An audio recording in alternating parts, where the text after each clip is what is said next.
Menjadi orang kaya bukan tujuan hidup. Ya. Menjadi bapak presiden bukan tujuan hidup. Ya. Menjadi orang rohani bukan tujuan hidup. Itu hanya proses yang dipakai. Tujuan hidup manusia cuma satu, menjadi berkat untuk manusia.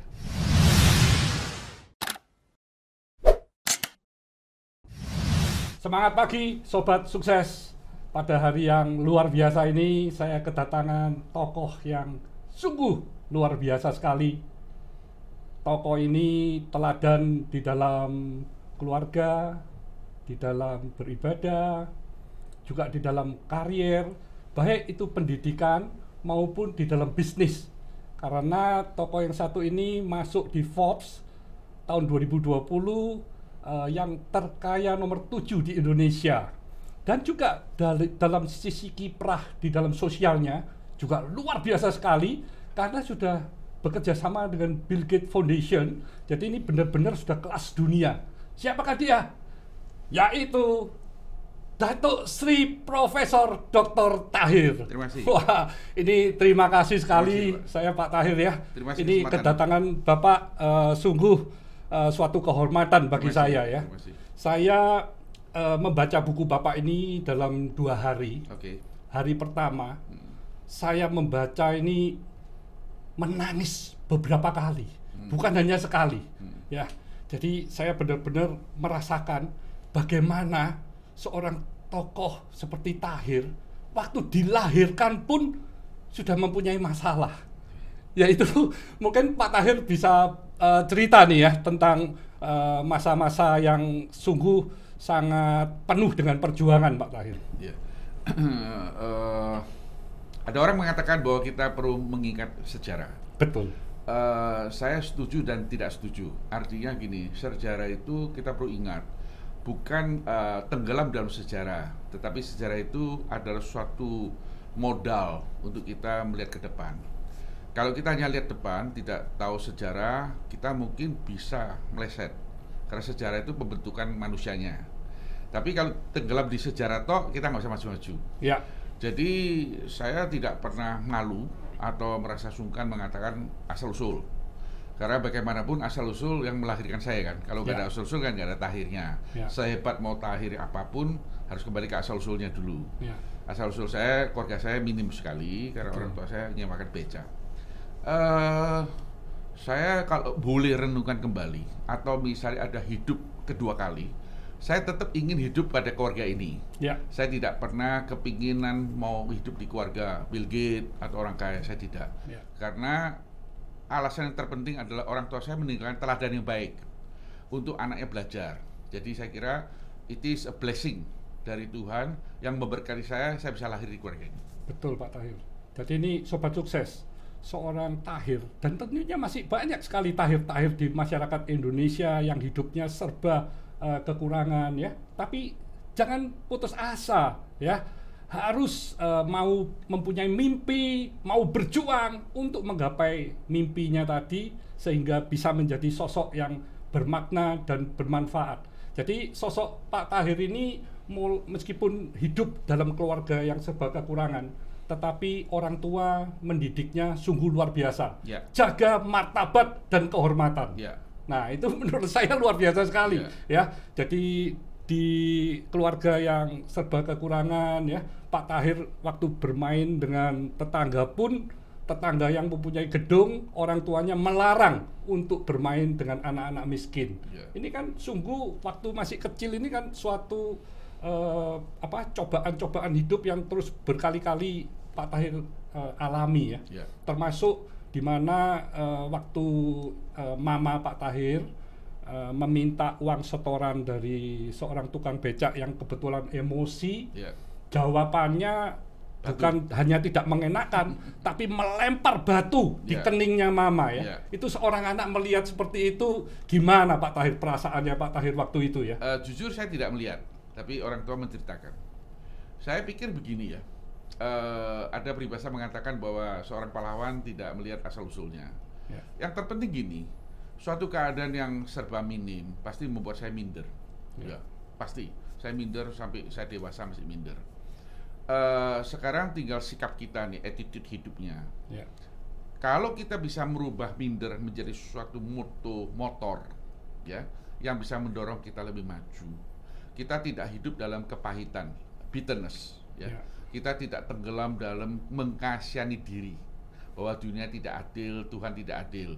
Kita tidak tenggelam di sana. Tetapi kita justru mampu merubah bahwa ini adalah motor yang baik, memberi kita dorongan. Coba Anda pikirkan ya Pak Hermanto. Saya waktu sekolah di SMP Cungcung. Itu murid-murid itu satu kelas saya itu anaknya wali amanat. Wah, kita naik sepedanya bukan sepeda rally lagi, sepeda yang kosongan. Gitu, cuma tinggal rem-remnya pakai karet, cet gitu. Tapi anak-anak itu sudah pakai Fiat 1100, pakai Mercy 180. Pasti minder. Ya, betul.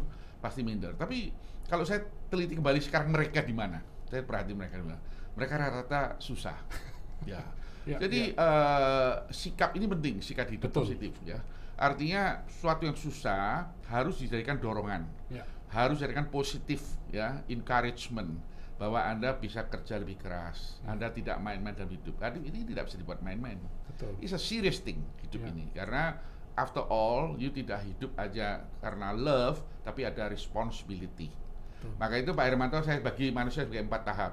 Satu, manusia itu manusia barat, itu menurut saya paling rendah. Kenapa? Orang barat itu mengatakan ini, be yourself, jadilah dirimu. Jadi, yuk sedang hobinya apa? Saya hobinya senang main-main, ya udah jadian aja. Saya senang biola, saya senang ini. Kalau saya enggak, saya ada putri nama Grace. Dia dari kecil itu senang nonton film. Dia besar itu pengen jadi sutradara. Jadi saya waktu dia sekolah di Berkeley ya, saya terus mikir. Saya tanya bintang film ini, penyanyi ini, film apa, dia semua tahu. Saya lagi mikir, mungkin dia malam nggak tidur. Oke, one day dia lulus sekolah. Saya panggil dia, Grace, ini papa ada usaha, you pegang ini. Nggak mau siapa. Hobi saya bukan itu. Oke. Jadi hidup yang paling rendah manusia itu hidup atas hobi. Nah, saya bilang Grace, Nur Bagin tidak bisa tawar-menawar sama saya. You do it. Karena saya tahu one day dia akan menyesal kalau dia ikutin be yourself.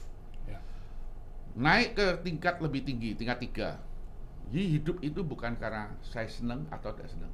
Hidup itu karena tanggung jawab. Tadi bicara, saya tanggung jawab keluarga daripada Afia. Mungkin saya nggak hobi.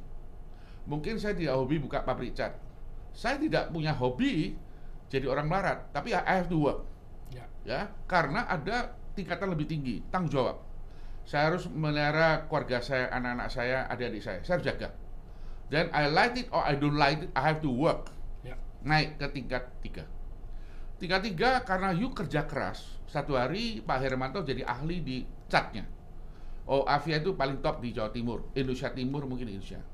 You naik tingkat lagi menjadi tingkat 2. You are outstanding di bidangnya. Karena you kerja keras, karena you tanggung jawab, karena you kerja meneliti, mau keluar tingkat, satu hari sukses. Tapi masih bukan paling atas. Paling atas itu manusia hidup karena visi. Karena visi. Visi itu bukan bisikan dari Tuhan malam-malam kasih mimpi, itu omong kosong. Visi itu karena Anda mendalami hidup ini, Anda tanggung jawab. Anda melihat 100 langkah dari orang lain cuma lihat 10 langkah. Dan 100 langkah itu visi. Dan visi ini akan kontrol hidup Anda sampai Anda terakhir. Jadi kita hidup ini bisa kacau balau ya Pak Hermanto, karena pertama tidak punya visi hidupnya, kedua adalah dia tidak jelas perbedaan antara tujuan hidup dan proses hidup, dia tidak jelas. Menjadi orang kaya bukan tujuan hidup, menjadi bapak presiden bukan tujuan hidup, menjadi orang rohani bukan tujuan hidup. Itu hanya proses yang dipakai. Tujuan hidup manusia cuma satu, menjadi berkat untuk manusia. Itu visi. Jadi kalau saya mau jadi presiden bukan karena tujuan hidup saya hanya memanfaatkan jabatan presiden untuk membawa kesejahteraan untuk bangsa ini. Membawa kesejahteraan bangsa ini, itulah tujuan hidup. Saya di keluarga, saya menjadi orang kaya di Surabaya. Saya dengar Pak Hermanto sekarang adalah orang kaya di Indonesia Timur. Good. Tapi ingat, bukan tujuan hidup. Tujuan itu adalah you create suatu value, nilai yang mana nilai itu bermanfaat untuk begitu orang banyak. That is the vision of life. Dan ingat para pemirsa, hanya orang yang punya visi yang bisa merubah dunia ini. Luar biasa sekali Pak Tahir.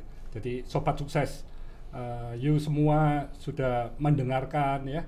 Coba renungkan dalam-dalam. Ini artinya luar biasa sekali ya, tujuan hidup yang sungguh sangat mulia ya. Ini berasal dari seorang Tahir yang benar-benar waktu kecil ditempa demikian kerasnya sehingga bisa lahirlah sosok yang sungguh sangat luar biasa. Saya juga ingat Pak Tahir waktu demikian keinginan untuk menonton tenis meja, pingpong, tetapi tidak berani mengutarakan ke orang tua untuk membeli tiket karena memang tahu kondisi keluarga yang demikian minim. Tapi keinginan yang menggebu-gebu itu cuma dipendam di dalam hati, ya. Pada hari permainan pun hanya berdiam diri di dalam kamar, tidak berani ketemu dengan siapa-siapa. Tetapi orang tua, seorang papa yang luar biasa, yang cintanya juga sampai dalam hati ya, itu mengetahui, tanpa ngomong bisa tahu dan mengetuk pintu mengajak Pak Tahir menonton tenis meja. Itu sungguh seorang papa yang perhatian kepada anak ini luar biasa. Semua orang tua harus benar-benar dicintai dengan tulus ya.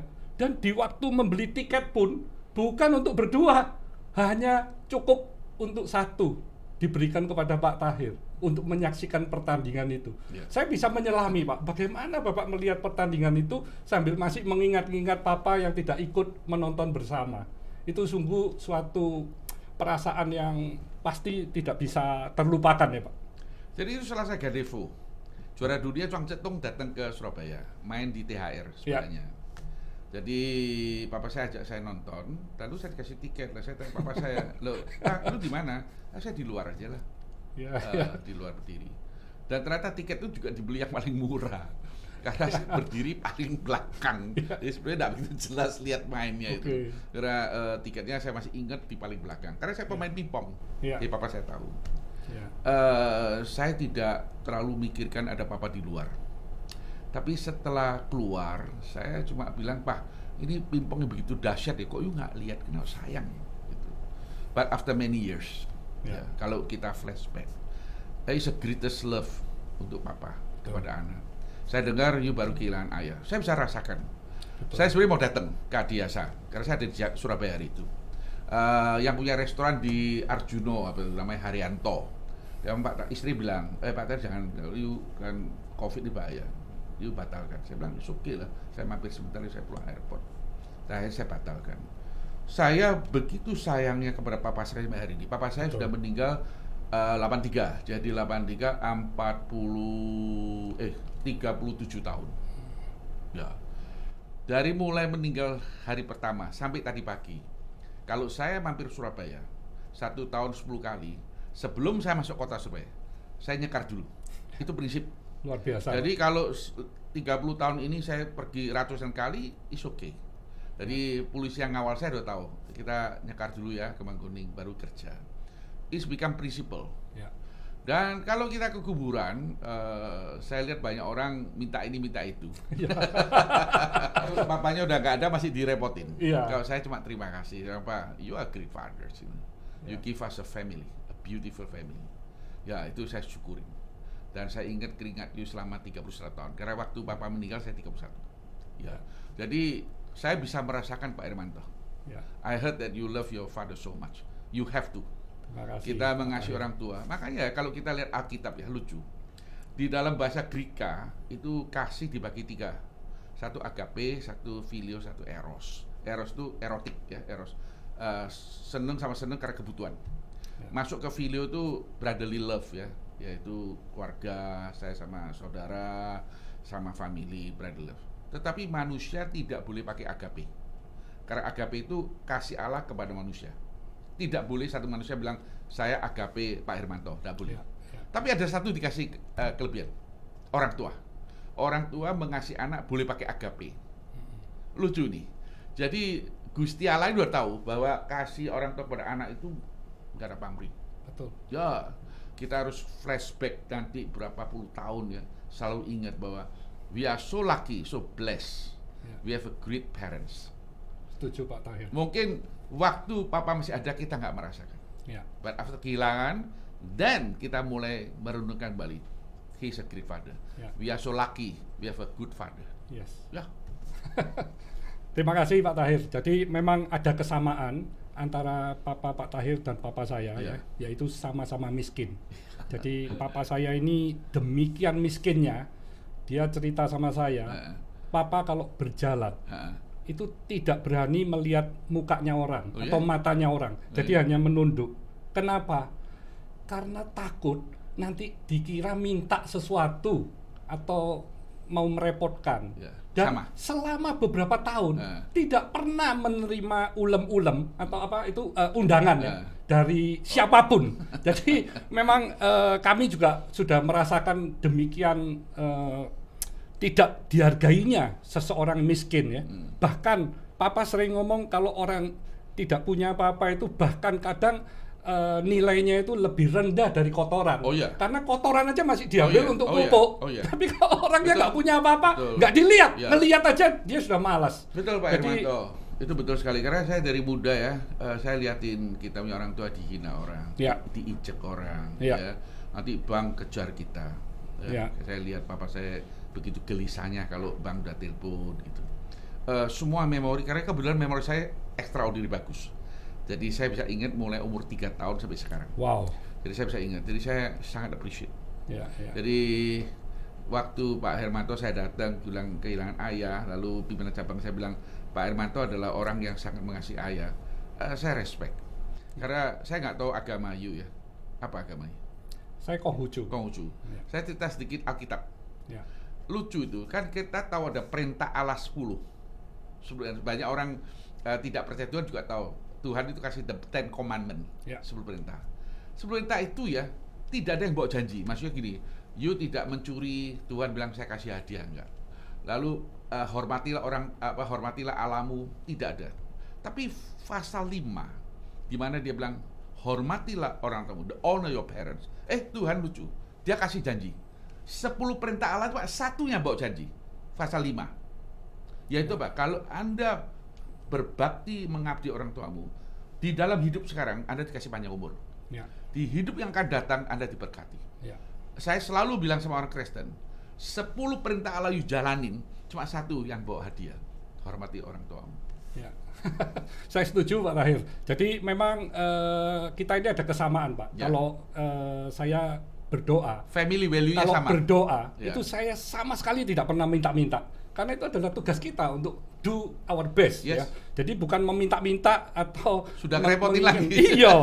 Jadi itu ada kesamaan Pak. Dan saya kalau kita mencintai orang tua dengan Ya. begitu tulus segala, Ya. itu Ya. juga tanpa pamrih kan ya. Ya. Karena apapun yang kita lakukan Nggak cukup. pasti tidak bisa membalas apa yang telah Pasti diberikan nggak cukup. oleh orang tua ya. Itu namanya family value. Saya juga membaca nih cerita Pak Tahir di mana papa Pak Tahir waktu kena stroke, Ya. terus Pak Tahir bawa ke Jakarta dan selama 3 tahun Ya. Pak Tahir yang membersihkan sendiri Betul. kotoran dari Ya. papa Ya. itu sungguh sesuatu yang luar biasa. Karena Pak. dia stroke. Ya. Jadi 2 hari sekali. Ya. Jadi saya pulang kantor, saya suruh dia baring, saya suruh belok, Ya. saya buka celananya, saya harus masuk obat dulu. Ya. Obat itu kira-kira sejam supaya melebar. Lalu saya keluarin pakai tangan. Waktu Luar itu biasa. tahun 80-an kan belum ada glove ya. Ya. Seperti sekarang kan sudah ada glove kan. Ya. Dan mohon maaf ya, sudah bersin itu ya, itu tangan dicuci sama sabun. Nggak bisa Nggak bisa hilang. Nah, oke. Caranya hilang gimana? Ada caranya, Pak. Berenang ya? Berenang. Iya Pak. Saya masuk berenang, langsung keluar hilang, Pak. Iya, Pakai iya. sabun nggak bisa hilang. Ya, harus berenang. Jadi saya berenang. Tetapi kalau saya flashback, itu adalah the best time untuk saya begitu dekat sama orang tua saya. Ya, luar biasa Ya. Pak. Kalau enggak ya, coba Anda pikir ya, papa saya di Surabaya, saya di Jakarta.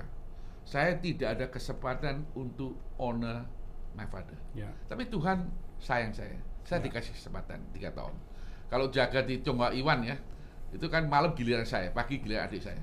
Itu kalau udah malam ya, aduh, saya harus tidur bersamaan karena papa saya agak nggak sadar. Ya. Jadi dicabut nih, ini infus sering dicabut. Betul. Jadi saya harus awasi, nggak boleh tidur. Nah sekarang kalau mau ke toilet gimana? Jadi saya mundur jalannya, Pak, jangan dicabut, jangan dicabut. Jangan masuk ya, kuat udah dicabut. Aduh. Nah, bel lagi susternya jam 1, jam 2 di bel, pasang lagi gitu. But if I can do again, I will be very happy to do it. You pasti nggak tahu istilah inang-inang. Inang-inang itu istilah Medan. Ya. Jadi ibu-ibu Batak itu dia ke Singapura, dari Medan ke Singapura. Dia pulang bawa 2 tentengan. Oke. Nah, begitu kapal laut sampai, dia nggak peduli ada bea cukai, dia terobos saja. Jadi mereka dipanggil inang-inang. Oke. Saya kerja itu sama. Oke. Jadi saya bawa 700.000 rupiah ke Singapura. Ya. Jadi saya keliling ke toko Metro. Waktu itu cuma taunya Metro, beli rok perempuan, kain, lalu beli mainan sepeda anak kecil. Jadi saya hitung sepeda anak kecil cap gocing 15.000 rupiah. Jadi saya bisa jual di Surabaya 25.000 untung 10.000. Jadi saya pulang, saya tinggal di Losmen di Jakarta. Losmen itu 3 orang. Losmen itu kecil di Pecenongan. Jadi ranjangnya cuma 1. Jadi kita tidurnya dibalik, kakinya digantung di bawah tanah tidur. Ya. Sampai Surabaya jualan dulu, kira-kira sebulan habis dapat duit berangkat lagi. Kira 2 tahun. Ya, makanya dengan bekerja demikian keras dan semua family saling mendukung ya tentunya ya. Dan pada akhirnya ekonomi keluarga Pak Tahir membaik ya. Membaik. Ya. Jadi toko Sumber Murni ini benar-benar menjadi sumber keuangan dari keluarga. Itu sebetulnya tidak terlalu. Lalu terakhir ibu saya pindah jadi jualan berlian. Mas, berlian. Jadi dia nongkrong di Kapasan ya. Ada satu toko itu baik omnya itu. Jadi kalau ada orang jual berlian, dia lihat murah, dia bilang panggil nama saya ini beli, ini bisa untung, nanti gua jualin. Jadi dari sana ibu saya fighter ya, dia ingin merubah nasib hidup ini. Dia rubah. Jadi saya kontrak rumahnya sampai umur 20 Pak Hermanto. Waktu umur 20 baru pindah Wijaya Kusuma. Baru punya rumah sendiri. Baru punya rumah. Nah, waktu itu sebelumnya rumahnya yang nggak jelas ya Pak ya. Jadi kadang-kadang yang kelompok becak yang mengakui itu rumah mereka. Satu rumah itu 3 keluarga. Waduh. Ya. Tapi lumayan itu Bunguran nomor 19 ya, menghasilkan oke loh. 2 anak laki dari tetangga itu, bukan tetangga, satu rumah itu, satu PhD doktor di Wisconsin. Dia adalah pendiri SCTV yang pertama, namanya Agus Mulyanto. Ya, adiknya dia 2 degree. Kongsi dengan Pak Edi Saryanmaja. Betul. Jadi adiknya sekarang tinggal di Amerika, dia lulusan dari MIT. 2 degree PhD. Nah, saya tahun yang lalu saya lulusan UGM, S3, doktor. Saya lumayan, IPK saya 3,96. Wow, keren. Keren. Waktu S2 saya IPK-nya 4. Wow. Ya, di Amerika, full. GPA 4. Memang jenius ini, Bapak. Enggak jenius. Pinter bohongin gurunya. Itu lebih pinter lagi itu.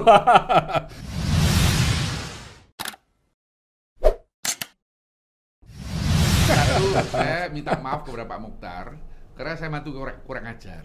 Gitu loh, jadi mantu nggak tahu diri. I'm serious, sincere.